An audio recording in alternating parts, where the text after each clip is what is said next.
Eu converso agora com o professor Fábio Duval, mestre em Relações Internacionais. Fábio, a gente viu o presidente atual, Hu Jintao, falar em um novo modelo econômico. Até onde a China estaria disposta a fazer mudanças nesse campo?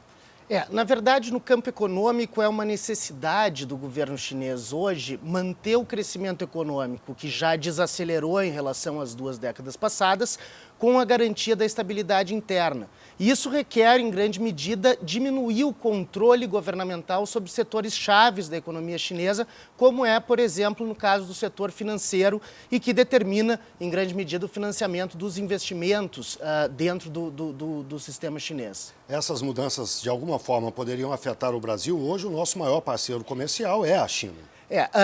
O nosso maior parceiro comercial e o maior exportador do mundo, né? Então é também um parceiro comercial que hoje, de vários países, e que afeta os vários tabuleiros dos jogos internacionais contemporaneamente.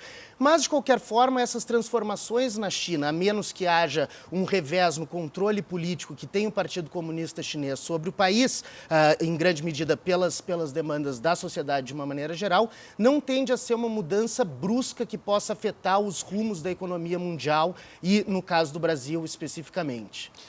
O Hu Jintao fala em um novo modelo econômico, mas que siga as regras do socialismo chinês. Exatamente. Aquele regime ainda pode ser chamado socialista com todas as práticas capitalistas que adota?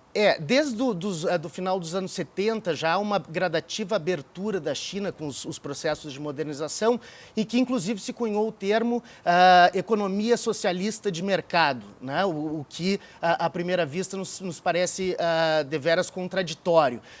Mas é um sistema que tem uma recompensa em termos de benefício de prosperidade econômica, principalmente para alguns setores da China, notadamente o litoral sul da China, que se desenvolveu muito por meio das zonas econômicas especiais, na qual iniciou-se essa abertura econômica ao capitalismo, e que, ainda que haja uma descrença no partido, não houve uma contestação mais forte da sociedade em função desses benefícios econômicos. E a manutenção do crescimento e desses benefícios, de certa forma, são ou é uma peça-chave para a questão política.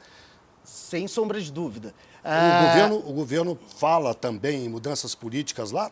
Nesse congresso, na abertura, não se citou isso. Exatamente. Fala-se em mudanças políticas, mas dentro do sistema chinês, lidar com mudanças políticas ao mesmo tempo em que há uma redução no crescimento econômico constante que tinha a China e a necessidade de manter uma estabilidade interna, notadamente pelas grandes diferenças entre as regiões e as populações internas da China, é uma tarefa muito difícil. Me parece que, quando se menciona a possibilidade de uma transformação política ou de uma reforma política, me parece uma ação, em grande medida, retórica.